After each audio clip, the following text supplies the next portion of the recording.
Olá! É muito bom te ver aqui mais uma vez e pode se preparar porque o programa de hoje está imperdível. Confira só! O passo a passo da criação de codornas. Como escolher um bom touro Nelore. Mantenha a lagarta longe da soja. Porta-enxerto é bom aliado no cultivo protegido. Começa agora o programa Revista Rural, a sua revista eletrônica do agronegócio.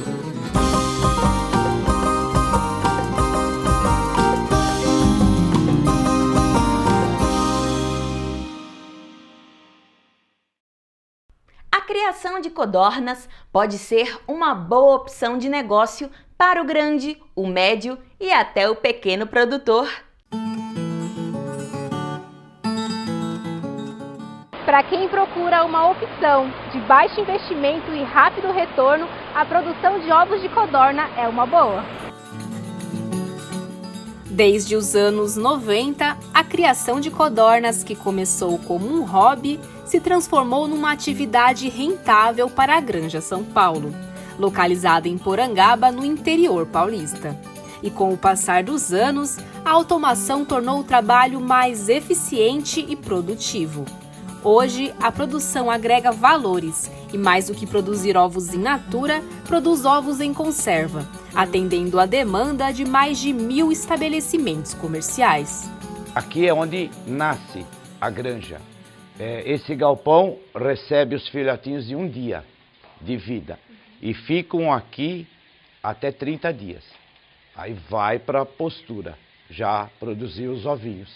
A faixa é de 30.000 aves a cada 45 dias, que passa por esse barracão. Aqui a gente tem que manter o filhote, quando chega, uma temperatura de 38 graus. De acordo com o tempo, essa temperatura você vai baixando. A gente não faz queima de gás aqui dentro, o ar já entra quente para aquecer esse filhote. Não ter um incubatório foi a opção escolhida como mais vantajosa, pois além de evitar maiores investimentos, demanda mais cuidados por se tratar de uma fase mais delicada. Não é viável para mim, porque a gente trabalha aqui de 260 a 300 mil aves, então não é viável montar um incubatório aqui. É mais econômico eu já trazer o filhotinho de um dia. Após 30 dias, as codornas são levadas para 2 barracões que comportam pelo menos 120.000 aves cada.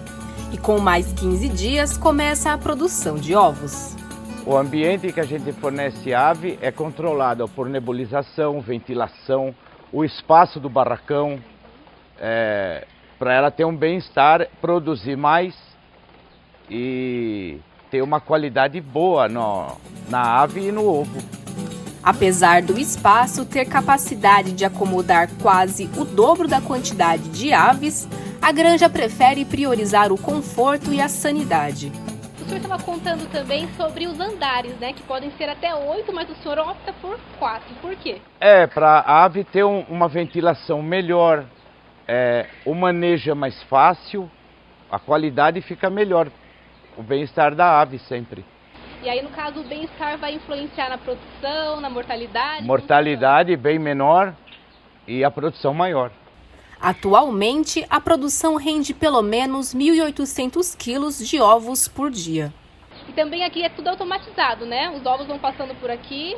A granja em si é toda mecanizada. A ração trata de tempo em tempo, o esterco tira sozinho, o ovo vai para frente sozinho. O remanejamento, conforme a idade, nós vamos passando, remontando para as mais velhas, para abrir espaço para as mais novas. Apesar de consumir pouca ração, investir na produção do alimento reduz custos e garante o acompanhamento de sua qualidade nutricional. Aqui nós temos um nutricionista que acompanha a elaborar a ração que a codorna vai comer. Então, nós optamos por ter a fábrica de ração para ter certeza da qualidade que você está servindo para as aves, para ter uma produção melhor. Lá na granja resulta uma mortalidade menor e uma produção mais alta, uma qualidade melhor nos ovos, uma casca melhor, a cor melhor. Então esse é nós temos que seguir padrão, porque esses ovos é tudo para a fábrica, nós vamos cozinhar e descascar todos eles. Por meio da automação dos processos, a granja melhora a qualidade produtiva e torna o trabalho mais prático. Hoje estamos em média a produção de 5.000 quilos dia de ração, para servir para essas 260, 300 mil aves. A capacidade da fábrica ela faz um pouquinho mais, né, para não ter que bater ração todo dia. Faixa aí de uns 30, 35 toneladas dia eu consigo fazer. É tudo rosca. Então as invenções que eu fiz, pondo mais rosca, automatizando mais, para poupar o funcionário, de não ter que fazer a força física. Contando com a criatividade, a granja alia sustentabilidade, praticidade e lucratividade. Aqui o esterco, a limpeza é feita um dia sim, um dia não. Esse esterco cai nas esteiras e vai direto para a máquina, que foi a última instalação para melhorar a sustentabilidade da granja, não poluir meio ambiente e ainda lucrar com isso daí. A amônia presente no esterco exala mau cheiro e causa danos ambientais. Mas durante o processamento é eliminada e apenas o nitrogênio, que beneficia as plantas, é encontrado no adubo. A gente não joga mais esterco, céu aberto, eliminou mosca, cheiro. E outra, fazemos um adubo orgânico, que faz muito bem para as plantas. Hoje estamos tirando uma faixa aí de 90, 100 toneladas desse adubo por mês. Assim como as fezes, as cascas de ovos também são aproveitadas. Após serem trituradas, se transformam num adubo rico em nutrientes, como o cálcio, o enxofre e o magnésio. Na fábrica, os ovos passam pelas últimas etapas. E segundo o senhor Adalberto, o segredo do sucesso está na receita da conserva, que inclusive ele guarda as 7 chaves. A produção que vimos na granja vem toda para essa unidade, para essa fábrica. Então o caminhão descarrega os ovinhos in natura, que são lavados e cozidos. Durante o cozimento, os ovos são mantidos em movimentação, para a gema se manter no centro e atender aos padrões de mercado. Depois a gente faz o processo de trincar a casquinha e aí coloca-se para descascar. A máquina descasca os ovos, eles são selecionados, lavados e embalados, onde vai o conserva nosso e assim que está o saquinho pronto, ele é acondicionado na câmara fria para seguir destino nos nossos clientes, que são restaurantes.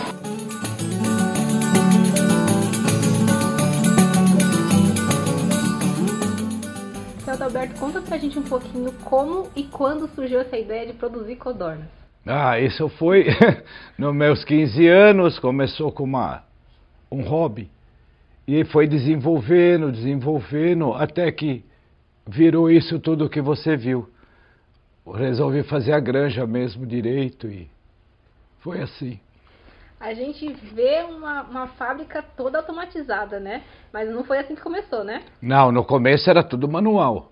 Era tudo rústico, não tinha a tecnologia que tem hoje. E aí, com o tempo passando, a gente foi melhorando e fazendo uma granja totalmente sustentável, mecanizada, com poucos funcionários. Então é o prêmio isso agora pra gente.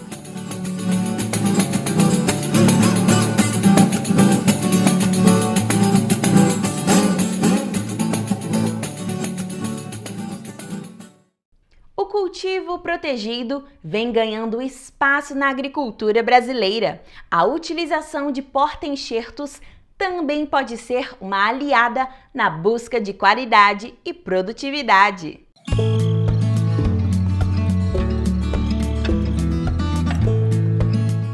Apesar de não ser novidade no Brasil, o cultivo protegido atualmente está sendo mais requisitado pelo consumidor, que busca por mais qualidade, sabor, além de menos aplicações de defensivos.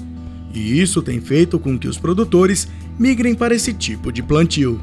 Esse cultivo protegido tem lançado mão disso, você consegue aumentar muito a produção sem você ter uma aplicação de defensivo, de químico muito forte. Então você faz um produto com melhor qualidade, com menos aplicação de defensivo e acaba ficando mais saudável. O cultivo protegido, a vantagem é interessante porque você vê, se você estivesse num campo, as plantas estariam sofrendo bastante com a chuva, bastante com o vento, o sol a gente já protege um pouco, consegue também fazer essa proteção, então você tem uma produção com muito melhor qualidade. Uma característica importante nas estufas é a utilização da enxertia, que além de evitar diversas aplicações de químicos, também não utiliza muito adubo no solo. Quando você aplica muito adubo no solo, você tem um risco de salinizar. Já que a gente não consegue mover o cultivo protegido toda vez que a gente vai mudar de cultura, o cultivo protegido é fixo, se a gente aplicar muito adubo ele fica salinizado. Então a planta vai sentir essa salinização. Então com a enxertia você pode colocar menos adubo, colocando menos adubo você tem um solo mais equilibrado para aumentar a produção.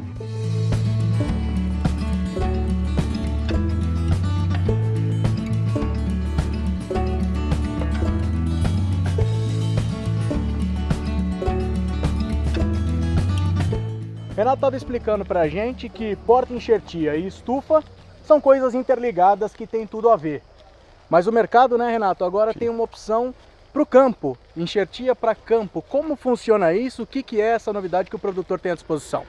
Enxertia para campo, que está sendo bastante utilizada em tomate, por exemplo, ela é como um seguro para o produtor. Então o produtor ele tem patógenos de solo, ele vai ter algum problema, por exemplo, de nematóides, o produtor vai fazer essa enxertia, ele vai ter uma segurança que ele vai ter até o final do ciclo um stand normal de plantas, não vai morrer muita planta, ele não vai perder muito.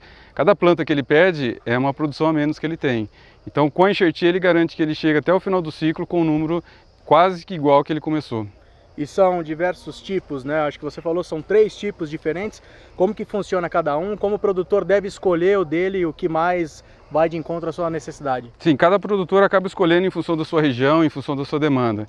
Então você tem porta-enxerto que privilegia a produção, tem porta-enxerto que dá mais vigor, esse mais vigor é interessante para produtores que têm um solo muito arenoso, muito leve, e você tem um porta-enxerto que tem um maior nível de resistência, uma resistência muito forte. Em termos de viabilidade, quando você usa o porta-enxerto, muitos produtores estão vendo que ele pode continuar a reduzir um pouco a adubação. O tema hoje é complicado a adubação para a gente, o custo muito alto, então você colocou a enxertia, você consegue reduzir um pouco a adubação, aumentando a produção. Então é tudo que o produtor quer, você reduz um pouco o custo e ainda assim aumenta a produção.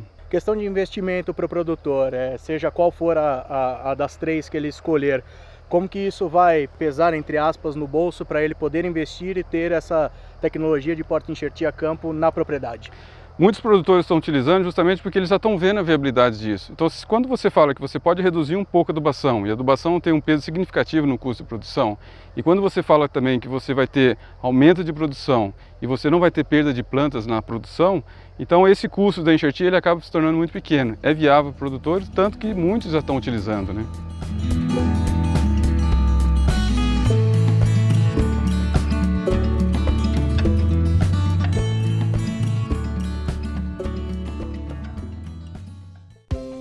Você que está assistindo o nosso programa através do YouTube, queria te pedir uma coisa. Clique no joinha e se inscreva no canal. Isso nos ajuda muito a produzir um programa cada vez melhor e mais interessante, especialmente para você.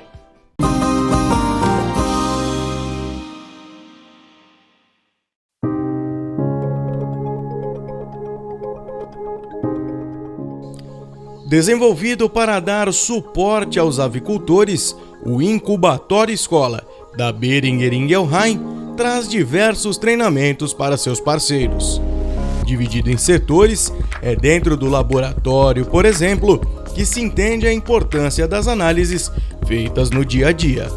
O laboratório ele foi desenvolvido para dar o suporte aos clientes, na parte de monitorias, diagnóstico, e constantemente a gente busca por evolução, já que um dos focos da Boehringer é sempre desenvolvimento, né?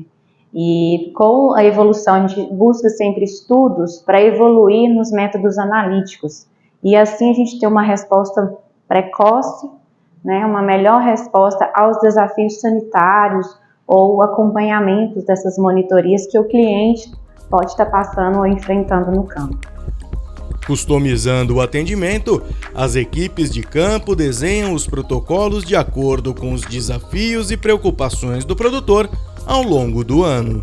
Diante disso, a gente faz as coletas biológicas, ou a gente coleta sangue, ou a gente coleta órgão, remete esse material para o nosso laboratório e no nosso laboratório a gente vai processar essa análise. E aí, de acordo com cada agente etiológico, se é um vírus, uma bactéria, o que for, a gente vai realizar essas análises. As análises concluídas, a gente apresenta um laudo, tem um laudo, né? Ele é disponibilizado para o cliente, mas a gente ajuda o cliente na interpretação desses resultados. Somente aplicar as vacinas não é o suficiente. É preciso aplicar da maneira correta. Por isso, saber manusear as máquinas ajuda as granjas e aviários a terem menos problemas de sanidade. Nós temos esse equipamento, a Spravac-C, é um equipamento para vacinação spray incubatório. A gente recomenda ela para clientes com plantel até de 130 mil pintinhos por dia. Sempre temos que garantir a dosagem, fazer alguns testes do equipamento para ter uma eficiência de vacinação. Então a gente já fez os testes, são 2 bicos, cada bico está dando a dosagem que a gente recomenda. Antes do começo de qualquer processo, temos que verificar se está tudo bem vacinado, certinho, a aplicação na caixa de pintinhos. Também temos esse outro equipamento, que é uma vacinação esteira, que é para o mesma aplicação, spray, só que ela já é para clientes com um plantel acima de 130 mil pintinhos. Ela é um equipamento que só trabalha com um bico de vacinação. Cada caixa dessa vai estar com 100 pintinhos para fazer a aplicação da vacina. E também temos a vacinadora subcutânea, que é a vacinadora para vacinação de pintinhos de um dia, onde uma pessoa tem uma média de vacinação de 3 mil pintinhos por hora para fazer a aplicação. Tudo isso faz parte do avanço tecnológico, que visa preservar o bem-estar animal e a qualidade da vacinação para benefício do avicultor. Hoje na cadeia produtiva de aves, o produtor está bem ciente que ele tem que ter uma vacinação, né, com uma eficácia, uma eficiência perfeita, para ele não ter nenhum desafio e perca lá na cadeia lá na frente, lá na hora de ele fazer um abate e ter muitas aves que ele tenha morrido, perdido em algum momento. Além da preocupação com o bem-estar, a segurança dos trabalhadores não fica de fora dos treinamentos.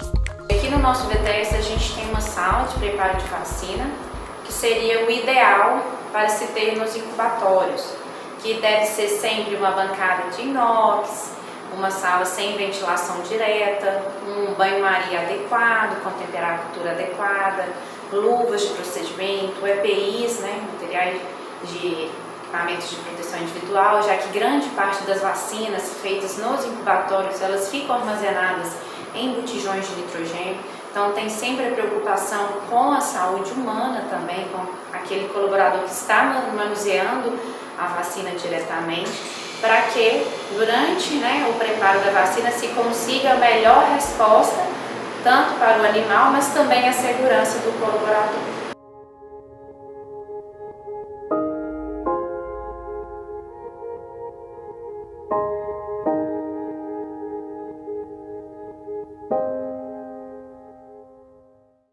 A Fazenda Guaraci, no interior de São Paulo, vem produzindo leite com conceitos de sustentabilidade e bem-estar animal. Nesse processo, ganha o produtor, os animais, o meio ambiente e, claro, o consumidor final.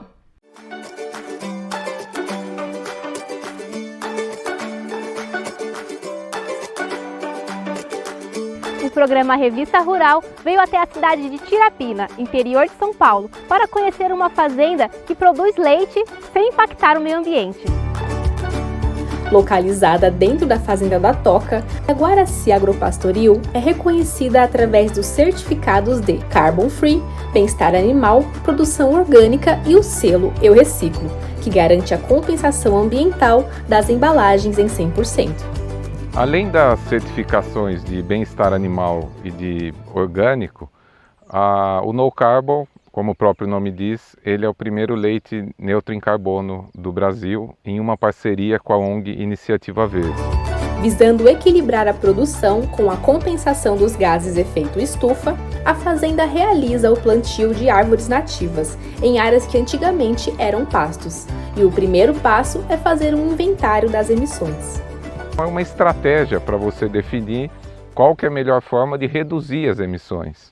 Mas, como no caso do leite, tem uma quantidade de emissões que eu não consigo reduzir, zerar.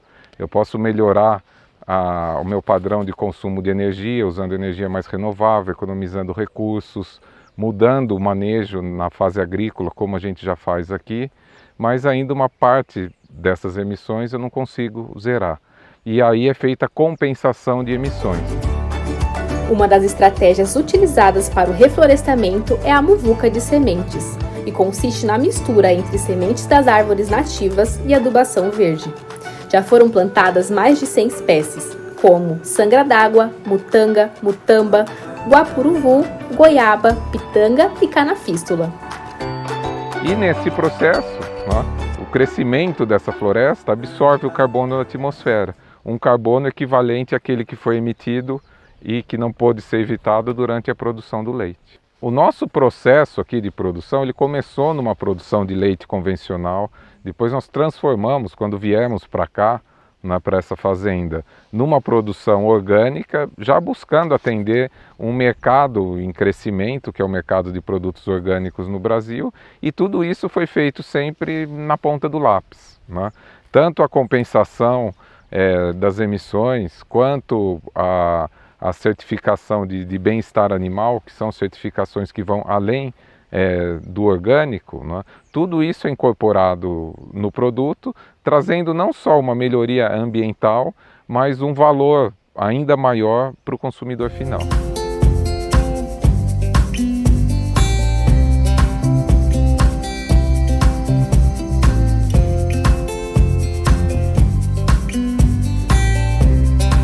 Além do meio ambiente, a questão de bem-estar animal também é levada em consideração.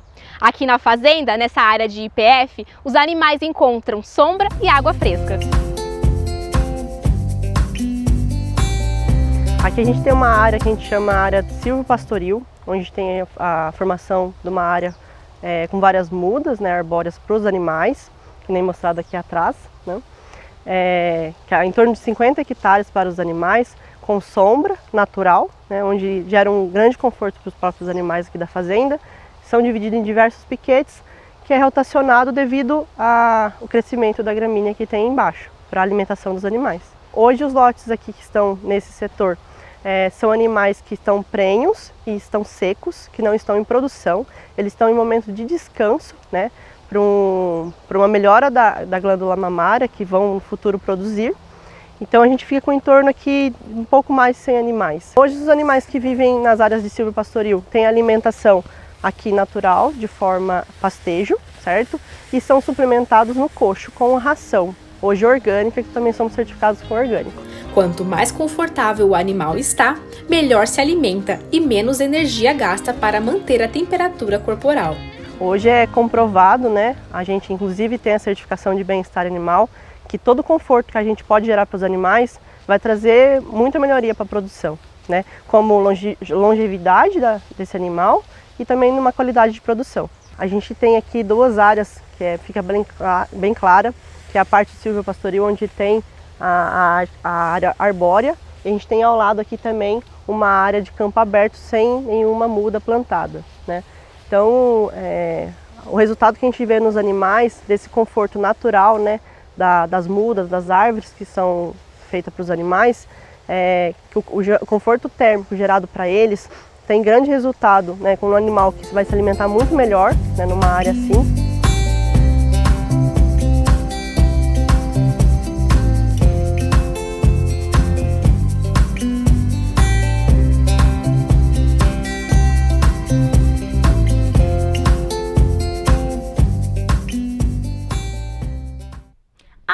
lagarta é uma séria ameaça à produtividade da soja, mas com alguns cuidados é possível controlar a praga e evitar maiores prejuízos.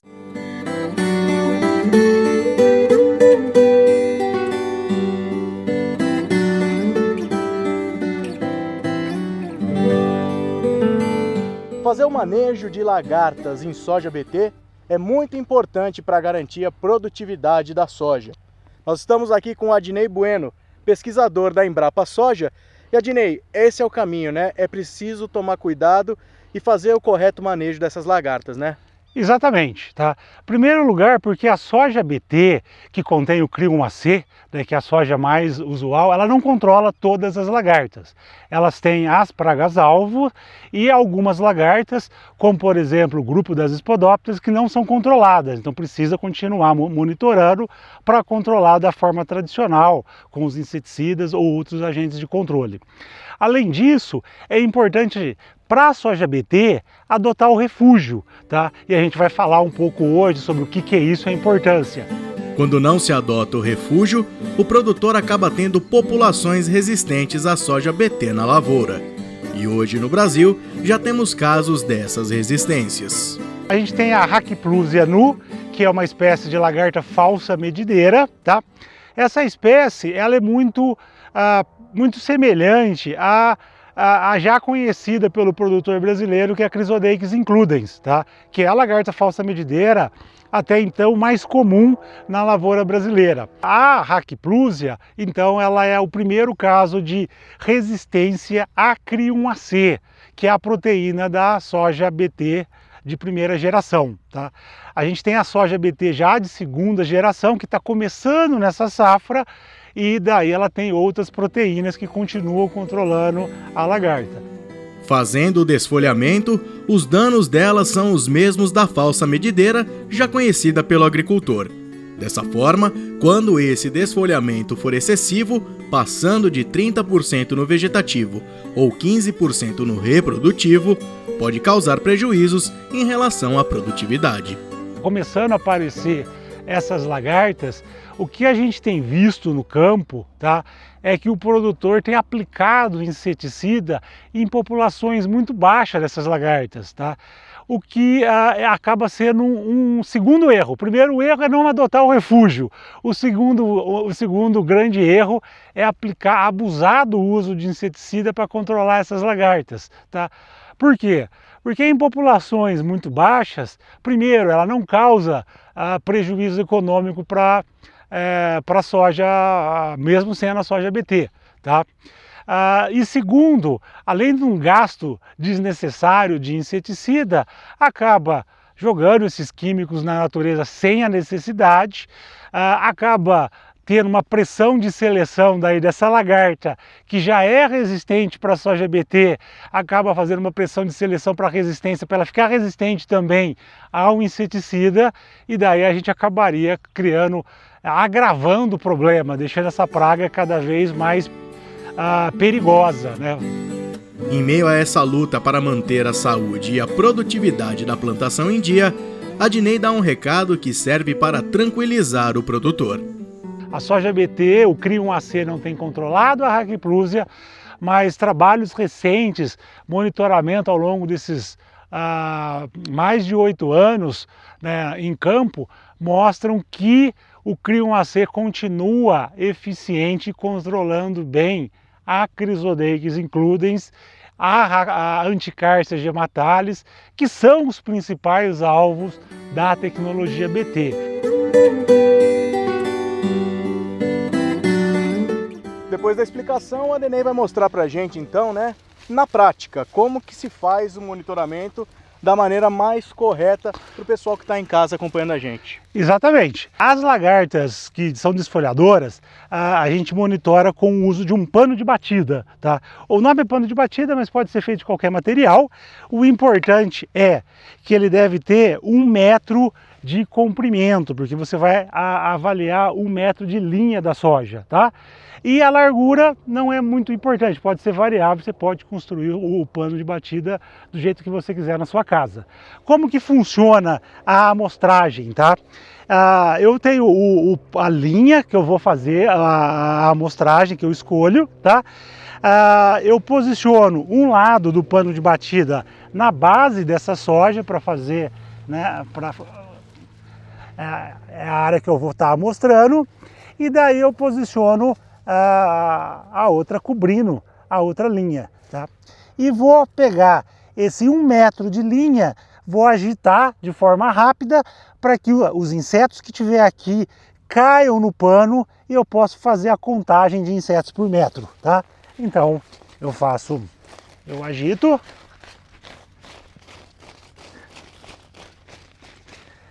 E daí eu vou fazer a contagem dos insetos. Como a gente pode ver aqui, ó, acabou caindo 1, 2, 3, 4, 5, 6 lagartas por metro. Então, nessa amostragem, é lógico que quando eu vou fazer na área eu tenho que fazer vários pontos e ter a média, mas nesse ponto aqui eu tive 6 lagartas falsa medideira por metro, tá? Considerando que é uma soja BT, né, eu posso dizer com bastante convicção que são todas Rackplusia.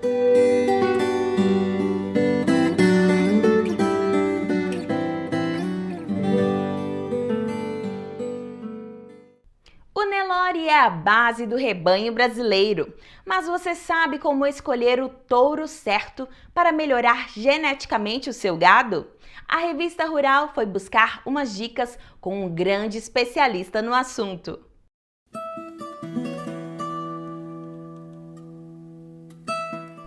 O Nelore é uma referência na pecuária mundial e ajuda o Brasil a liderar as exportações de carne bovina e ter o maior rebanho do planeta.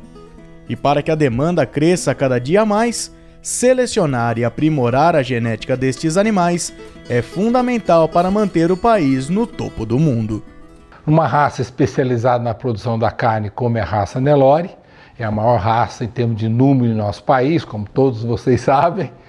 Então, você tem que aprimorar. Se é uma raça que produz carne, então nós temos que ter animais que produzam carne mais cedo, com qualidade de carne e com maior volume de carnes nobres, que são as carnes mais valorizadas, contrafilé, o filé mignon, picanha e outras. E para melhor escolher, o pecuarista não deve só olhar para a carcaça do animal. É preciso ter uma matriz que vai gerar bons bezerros, que por sua vez no futuro se tornarão reprodutores. Então a responsabilidade do criador é muito grande, o selecionador, para que faça os acasalamentos corretos, direcionados, para obter os melhores produtos. Também, e o seu foco na produção comercial. Você ter uma vacada, a gente fala, cara limpa, né? Anelorada, você tem que escolher um ótimo reprodutor para que seja utilizado ou na cobertura a campo ou na inseminação artificial, para que ele produza bezerros diferenciados, que serão também destinados ao confinamento, semi-confinamento ou criação a pasto, e se for uma fêmea, que vai ser a reposição do seu rebanho. Você tem que pegar as vacas com problema reprodutivo ou outros, ou vacas mais eradas, mais velhas, substituí-las por jovens que sejam superiores geneticamente a essas matrizes. Mesmo com o sucesso da atividade, este é um mercado que convive diariamente com duas realidades bastante contraditórias. De um lado, ainda temos aqueles produtores que sequer utilizam touros melhoradores na reprodução do rebanho. Existem ainda produtores mais tradicionais, vamos chamar assim, que não usam muito de tecnologias, né, em termos de pastagens, mineralização, manejo sanitário, a maioria faz, né, controle de aftosa, vacinações normais, vermificações e tudo, que isso é muito importante, né? Você que é produtor rural, aí, pecuarista, a sanidade é fundamental, né? Nós temos que cuidar muito disso para que nós tenhamos um rebanho sadio e poder exportar carne para o mundo inteiro. E esses animais tem que ter essa condição, mas tem produtor que usa boi de boiada. O que é boi de boiada? Você pega o melhor boi lá do vizinho, o seu, pelo que você acha mais bonito, e vira um reprodutor. Então você não sabe a origem desse animal, você não sabe se ele ele pode ser bonito, que é o que chama fenótipo, ele aparenta ser bonito, mas o que ele traz no seu gene, no seu DNA, que é o genótipo, você não sabe o que ele vai transmitir para sua progênie, para os seus filhos. Já a outra parte tem alta tecnologia acoplada ao seu serviço. E no Nelore, a genômica e as DEPs auxiliam a escolher o melhor para cada realidade. Eu tenho um rebanho que eu preciso melhorar o peso, a desmama dos meus bezerros. Então eu vou procurar um touro, ou um touro numa central de inseminação, numa empresa que comercializa sêmen, touros que melhorem essa característica nas DEPs. Então você está tendo uma evolução de acordo com a sua necessidade, com o seu interesse. Né? Para você observar o quê? Maior lucratividade na sua atividade, você tendo mais lucro, você pode reinvestir na sua atividade e cuidar bem do meio ambiente, preservar o meio ambiente, melhorar a sua estrutura e cuidar, né, dos seus colaboradores, que são fundamentais em qualquer atividade. O que eu vejo é o seguinte, o pecuarista hoje está virando uma empresa rural. Ele é um cara focado em atender todas essas características, certo? Para que ele tenha o melhor produto, ele consiga vender bem, atender o mercado e ser recompensado com isso monetariamente, que ele possa fazer isso de reinvestir, melhorar as condições e tudo. Então, o que está acontecendo hoje? Acordaram para essa característica de eficiência e produtividade na pecuária. Especialista no assunto, Roberto dá algumas das principais dicas para os produtores escolherem um touro realmente de qualidade. Hoje, a importância, né, para esse criador mais simples, comprar um touro melhorador. Então, como é que ele vai comprar um touro? Se ele for na fazenda, né, comprar um touro, ou mesmo um leilão virtual, é importante ele conhecer primeiro a origem desses animais, qual é a fazenda, qual é o pai, o avô, a mãe desses animais, para conhecer a genética desse animal, o que ele contribui, que essa linhagem do Nelore oferece. Então, ele tem as opções de fazenda. Hoje você tem acesso pela internet para conhecer as fazendas, quais são os touros que ele utiliza, quais são as vacas que são mais utilizadas no rebanho. Se você se interessar, isso já te dá uma garantia da pureza racial que você procura. O próximo passo é ir a uma fazenda ou uma central, a fim de afunilar o gado que interessa. A partir daí, vem a análise do pecuarista em cima dos animais. O que eu olho primeiro, né?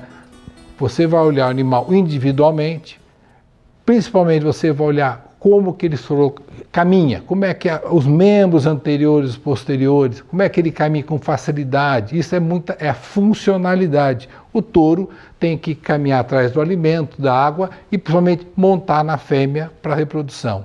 Então eu sempre falo, imagine você ter uma Ferrari com gasolina de primeiro, com os pneus careca, a primeira curva a Ferrari pode bater. Então você tem que ter bons pés, boas pernas bem anguladas, para que ele caminhe bem e consiga montar. E você vai olhar, lógico, o conjunto do animal, que dê harmonia para você. Então o Nelore tem que ter a cabeça de Nelore na orelha, para a cabeça representa aquele genética do Nelore. Ele não tem cabeça de Guzerá, ele tem cabeça de Nelore, você está comprando um touro Nelore. Né? Então o posicionamento de orelha também é importante você definir isso. É preciso olhar também o comprimento corporal. O animal tem que ter as costelas amplas, largas e espaçadas. Quanto maior for o barril, mais capacidade de gestão de alimento ele tem e transformará em peso. Quanto maior for o volume de carnes nobres na parte posterior, parte de trás dos animais, melhor é essa carcaça.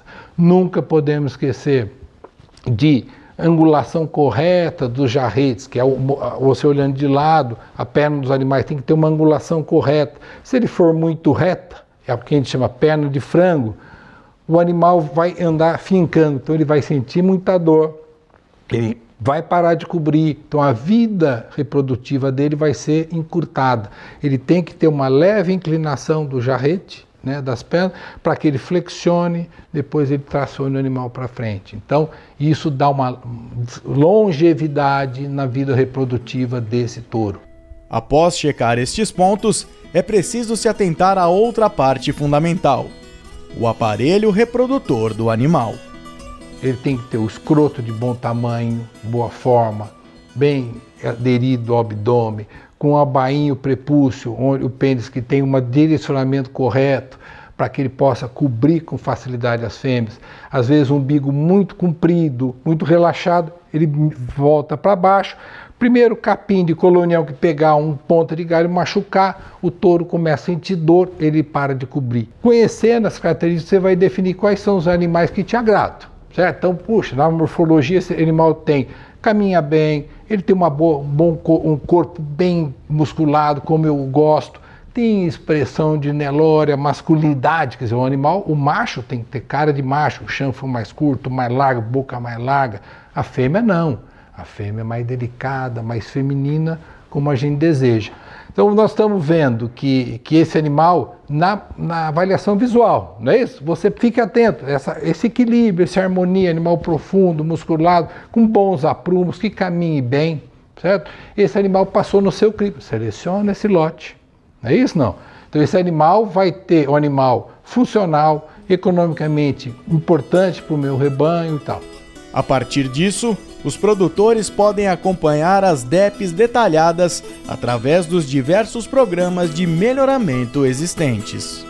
E nisso, você pegando esse resumo, né, de individual de cada animal, você vai procurar qual é a característica genética que ele vai incrementar no seu rebanho. Então, se você está precisando, por exemplo, aumentar o peso do bezerro aos 18 meses na sua propriedade, os garrotes na sua propriedade, você vai procurar os touros que têm o DEP mais alto para essa característica. Uma coisa importante que eu queria salientar para quem está nos ouvindo, nos assistindo, não fique preocupado só com 0,1%, 1%.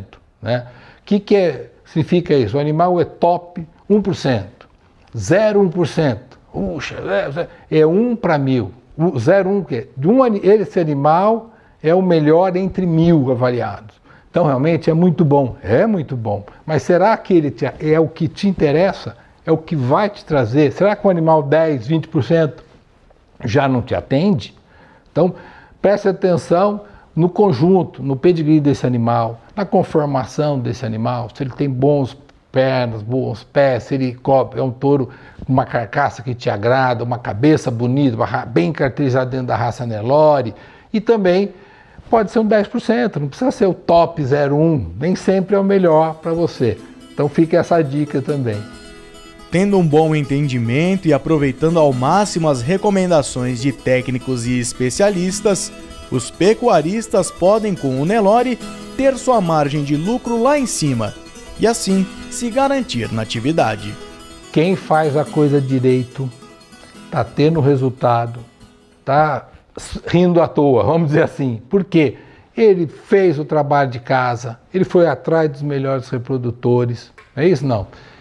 O produto dele, hora que põe para venda, tem vários compradores querendo aquele animal, então a liquidez dele é 100%, não é isso?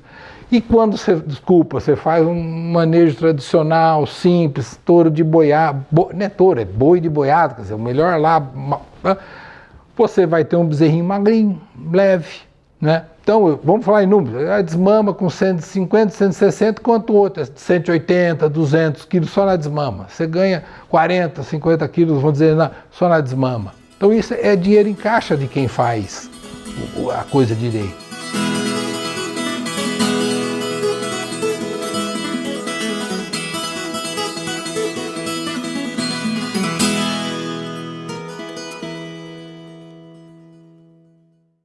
E a atemoia, hein? Essa fruta exótica, que é o cruzamento da fruta do conde e a cherimoia, exige poucos cuidados e traz bom retorno ao fruticultor.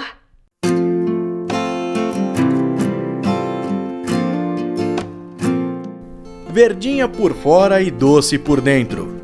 Estas são as características principais da atemoia, fruta altamente nutritiva que, além de ser muito boa, faz bem à saúde. Mas você sabia que ela é um híbrido? Pois é, a atemoia é originária do cruzamento da fruta do conde com a cherimoia, e por agregar suas características favoráveis, tem se tornado uma opção bastante viável de cultivo.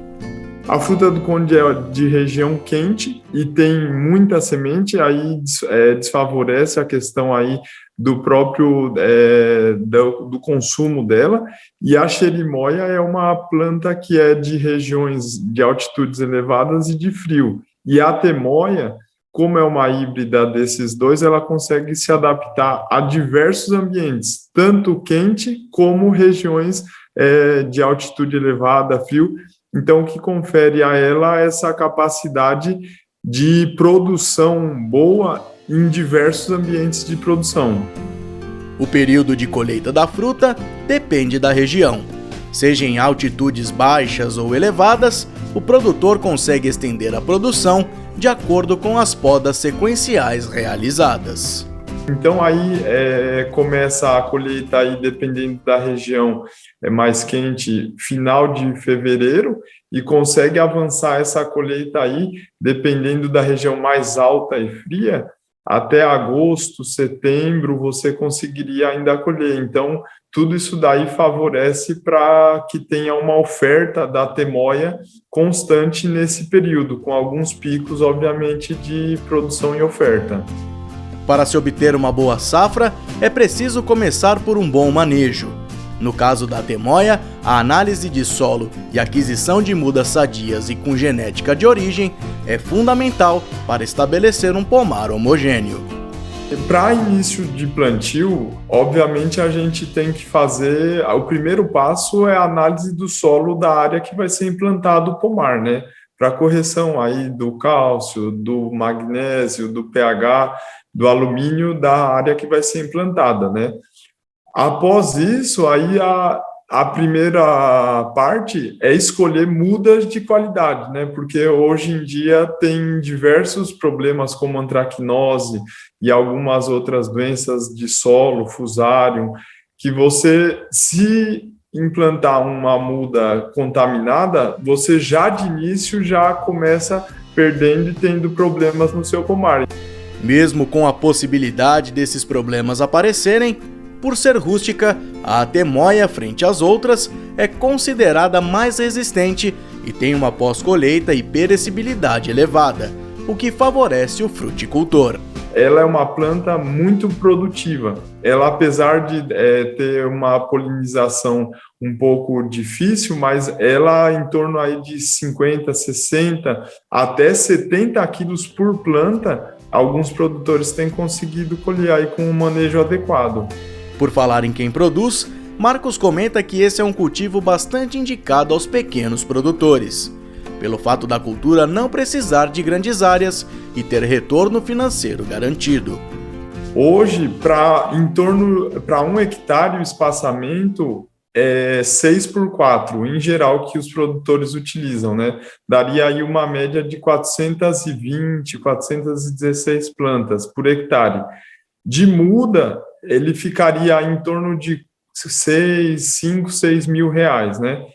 Agora, aí a questão da correção e tudo, chega a, dependendo dos valores de fertilizante, tudo em torno de uns 15, 20 mil reais por hectare para implantação. O produtor vai iniciar a colheita aí, comercial a partir do 5º ano, mas no 3º ano você já começa uma colheita de algumas frutas e já consegue ter o retorno financeiro para algumas despesas dentro do pomar, né? Hoje, o produtor tem conseguido o valor para a temoia aí, em torno de 4, 5, até 6 reais, dependendo da época, o valor do quilo da fruta, né? Isso comparado com outras frutíferas, assim, no mercado, é um valor muito bom que o produtor consegue alcançar com a produção da temoia.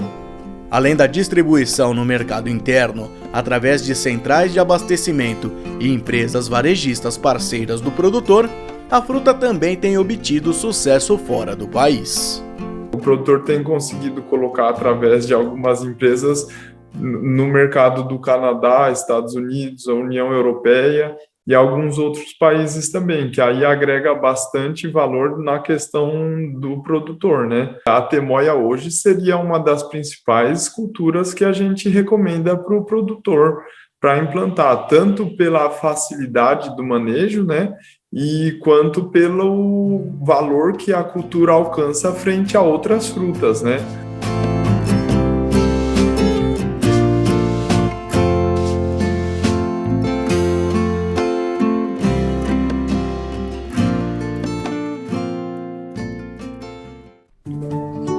E a gente vai ficando por aqui. Gostou do programa? Não esqueça de se inscrever no canal e clicar no sininho para ficar por dentro de tudo. Uma ótima semana e até a próxima!